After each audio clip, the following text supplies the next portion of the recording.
আজকের এই সময়ে যখন প্রযুক্তি আকাশ ছুঁয়েছে, তবুও অনেক মানুষ সহজ কিন্তু গভীর একটা প্রশ্নে হারিয়ে গেছে। আল্লাহ আছেন কি? এই প্রশ্ন একজন মানুষকে বানিয়ে দিতে পারে মুমিন, আবার ফেলে দিতে পারে সন্দেহের অতল গহ্বর। নাস্তিকতা এটা কি শুধুই ধর্ম অস্বীকার? না, এটা অনেক সময় আত্মার এক ব্যথা, প্রশ্ন, অভিমান, ক্ষোভ আর অনেক ভুল বোঝাবুঝির ফলাফল।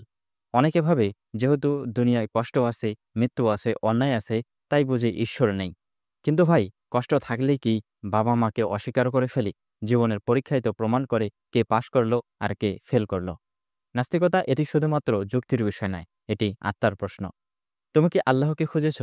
নাকি শুধুই পালিয়ে বেড়াচ্ছ? প্রত্যেক নাস্তিক শুধু যুক্তির পিছনে ছুটে না। তার অতীতের লুকানো থাকে একটি আয়াত, একটি প্রশ্ন কিংবা একটি ভুল বোঝার গল্প। কেউ হয়তো দুনিয়ার কষ্টে ভেঙে পড়েছে, কেউ মৃত্যুর মুখোমুখি হয়ে প্রশ্ন করেছে, যদি আল্লাহ থাকেন তবে এত কষ্ট কেন? আবার কেউ ধর্মের নামে কুসংস্কার, অন্যায় কিংবা মানুষকে কষ্ট দিতে দেখেছে আর ভেবে নিয়েছে এই ধর্ম মিথ্যা, এই আল্লাহ থাকলে এসব হতো না। কিন্তু এখানে যে ভুলটা হয় তা হলো আল্লাহর উপর রাগ নয়, রাগ হয় মানুষের উপর। আর মানুষ আর আল্লাহ কিন্তু এক নয়। ধরেন, আপনি যদি একটি গাড়ির চালকের উপর রেগে যান, তখন কি গাড়িকে দোষ দেন? না, তাই তো? তেমনি ধর্মের নামে যারা অন্যায় করে, তাদের জন্য আল্লাহকে অস্বীকার করাটা কি ন্যায্য? না ভাই। অনেকেই আল্লাহর মুখ দেখেনি, কিন্তু দেখেছে আল্লাহর বান্দার মুখ। আর যদি সেই মুখ হয় অন্যায়, বিদ্বেষ কিংবা হিংসায় ভরা, তাহলে তারা ধর্মকেই ভুল ভাবে। এই কারণেই আমাদের দায়িত্ব, আমরা যেন আল্লাহর প্রতিনিধিত্ব করি সুন্দরভাবে। আমাদের চরিত্র, কথা, আচার-আচরণ সব যেন বলে দেয় আল্লাহ আছেন এবং তিনি মহান। নাস্তিকতা অনেক সময় যুক্তির মুখোশ পরে আসে, কিন্তু তার গভীরে থাকে হৃদয়ের এক কান্না, একটা কষ্ট যা শুধু আল্লাহর নামেই শান্ত হতে পারে। যখন কেউ বলে আমি আল্লাহকে দেখি না, তাই বিশ্বাস করি না, তখন আমি তাকে জিজ্ঞেস করি, তুমি কি অনুভব করো বাতাসকে? তুমি কি দেখেছ তোমার আত্মাকে? তবুও তুমি বেঁচে আছো, তুমি নিঃশ্বাস নিছো। তবে কেন বিশ্বাস করো যে তুমি বেঁচে আছো? সবকিছু প্রমাণিত হয় চোখ দিয়ে নয়, চিন্তা দিয়ে, অনুভব দিয়ে, যুক্তি দিয়ে। এই বিশাল মহাবিশ্ব, চাঁদ, সূর্য, নক্ষত্র, সময়, নিয়ম সব কি হঠাৎ করেই সৃষ্টি হয়েছে? একটি বই যদি লেখক ছাড়া হতে না পারে, একটি ঘড়ি যদি মিস্ত্রি ছাড়া তৈরি না হয়, তবে এই সুবিন্যস্ত পৃথিবী কি হতে পারে স্রষ্টা ছাড়া? প্রতিটি পোকা একটি পাতার শিরা, মানুষের চোখ, মস্তিষ্ক, ডিএনএ সবই বলে আমরা পরিকল্পনার ফলাফল। এমন নিখুঁত পরিকল্পনা যেটা কেবল এক সর্বজ্ঞ, সর্বশক্তিমান স্রষ্টার পক্ষেই সম্ভব। আপনি কি কখনো ভেবেছেন সত্য, মিথ্যা, ন্যায়, অন্যায় এই ধারণাগুলো আসলে এলো কোথা থেকে? যদি মানুষ শুধু প্রাণী হতো, তবে নৈতিকতা থাকতো না। তাহলে কে এই নৈতিকতা দিল? আল্লাহ তাআলা, যিনি আমাদের ভিতরে দিয়েছেন ফিতরা, সত্যের অনুভব, অন্যায়ের প্রতি ঘৃণা।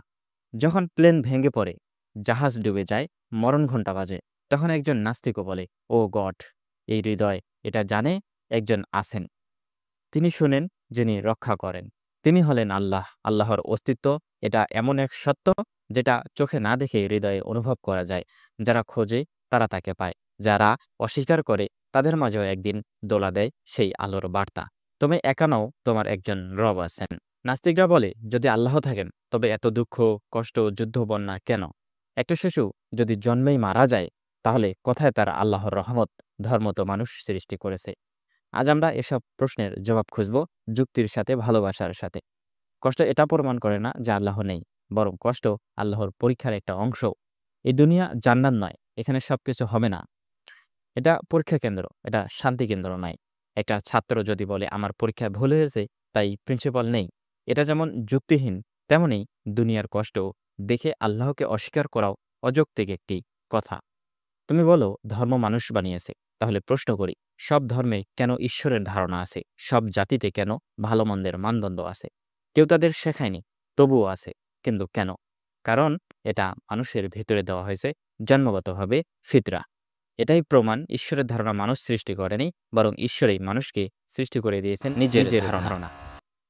একটি শিশু জন্মেই মারা যায়, তুমি বলো এটা কি দয়া? এই শিশু জান্নাত যাবে, চিরস্থায়ী শান্তি পাবে, যেটা তুমি দেখো না, তুমি বুঝো না।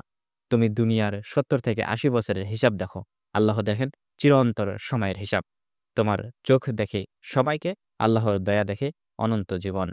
তারা বলে বিগ ব্যাং দিয়ে এই বিশ্ব শুরু হয়েছে। আমরা বলি বিগ ব্যাংও আল্লাহর সৃষ্টি। কেন প্রশ্নের জবাব দেয় ধর্ম, কিন্তু কিভাবে প্রশ্নের জবাব দেয় বিজ্ঞান? তুমি যদি শুধু কিভাবে চিন্তা করো, তবে জীবন থাকবে যন্ত্রের মতো।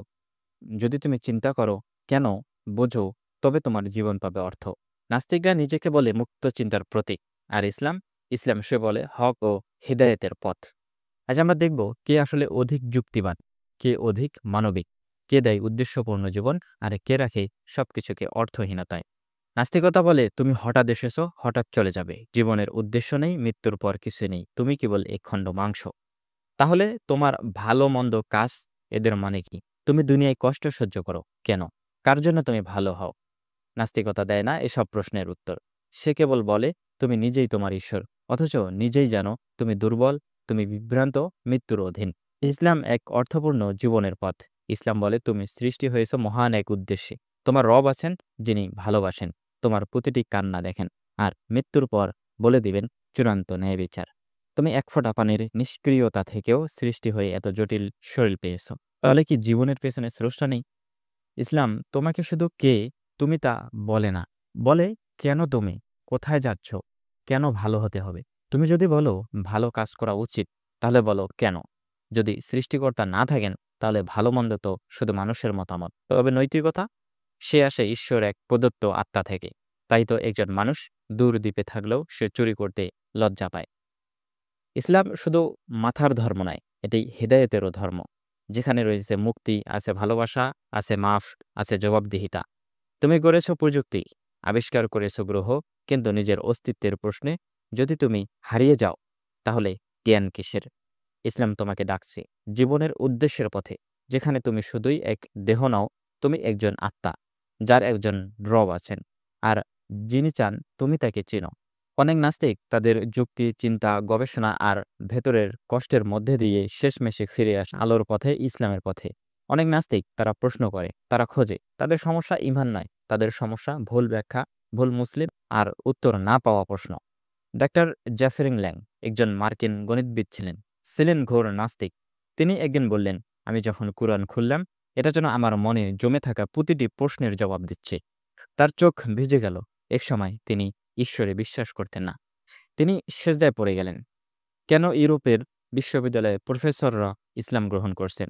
কেন শত শত শিক্ষিত তরুণ কুরআনের দিকে ফিরে আসছেন? কারণ তারা দেখেছেন বিজ্ঞান কিভাবে বলে, কিন্তু ইসলাম বলে কেন। তারা দেখেছে ইসলাম যুক্তি ও রহমতের এক অপূর্ব সমন্বয়। একজন নাস্তিক তরুণ বলেছিল, আমার চারপাশে সব ছিল, তবুও ভেতরটা ফাঁকা। সে বলেছিল, আমি হাসতাম, অথচ জানতাম এই হাসি মিথ্যা। এমন হাজারো মানুষ যাদের কাছে টাকা আছে, স্বাধীনতা আছে, কিন্তু শান্তি নেই।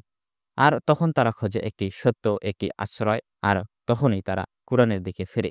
যখন কেউ ইসলামে ফিরে আসে, তখন সে কেবল ধর্ম বদলায় না, সে জীবনের অর্থ খুঁজে পায়। সে জানে সে অকারণে জন্ম নেয়নি, তার রব আছেন, তার হিসাব আছে, আর তার সামনে আছে চিরন্তর জান্নাত।